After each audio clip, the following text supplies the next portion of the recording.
Zee 24 तास एक पाऊल पुढे। 10वी-12वीच्या परीक्षेनंतर सुरू होतात करिअर फेअर। पुणे महापालिकेनेही विद्यार्थ्यांच्या करिअर मार्गदर्शनासाठी एका करिअर महोत्सवाचं आयोजन केलंय। मात्र हा महोत्सव विद्यार्थ्यांच्या करिअरसाठी आहे की राजकीय कार्यकर्त्यांचं करिअर घडवण्यासाठी असा प्रश्न निर्माण झालाय। बालगंधर्व रंगमंदिराच्या आवारातले हे स्टॉल्स आहेत करिअर महोत्सवातले।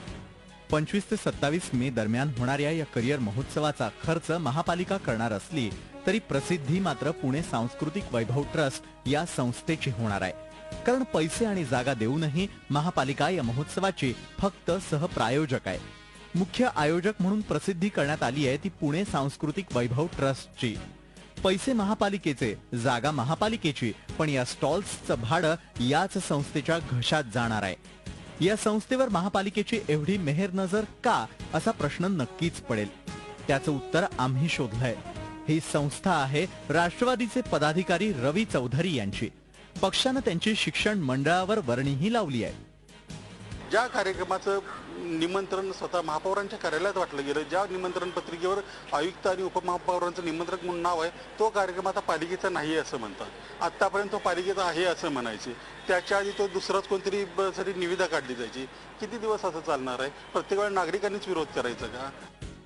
या करिअर महोत्सवाच्या टेंडर प्रक्रियेतही गंभीर त्रुटी आहेत। टेंडर प्रक्रिया आधी राबवण्यात आली, त्यानंतर या महोत्सवाचा ठराव स्थायी समिती समोर ठेवण्यात आला। त्यासाठीची आर्थिक तरतूदही नंतर करण्यात आली। तसंच महापालिका विविध कार्यक्रमांना देत असलेलं सहप्रायोजकत्व बेकायदेशीर असल्याचं आधीच स्पष्ट झालंय। सगळे नियम डावलून या महोत्सवाचं आयोजन करण्यात आलंय। करिअर महोत्सव भरवण्यासाठी महापालिकेनं राजकीय कार्यकर्त्याच्या संस्थेला लाखो रुपये मंजूर केले।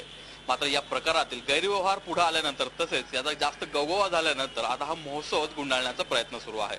तसेच महापालिकेचे अधिकारी, राजकारणी आणि आयोजक संस्था देखील आता या विषयावर बोलायचं टाळत आहेत। विद्यार्थ्यांनी कोणत्या क्षेत्रात करिअर करावं यासाठीचा हा महोत्सव, मात्र त्यातही राजकीय कार्यकर्त्यांची सोय पाहण्यात आली आहे। त्यासाठी केलेले भ्रष्टाचार आणि गैरप्रकार पुढे आले आहेत। त्यामुळे कुठल्याही शाळा महाविद्यालयात न मिळणारा करिअरचा एक वेगळाच धडा पुण्याच्या विद्यार्थ्यांना मिळालाय। झी 24 तास साठी नितीन पाटोळे, पुणे। झी 24 तास एक पाऊल पुढे।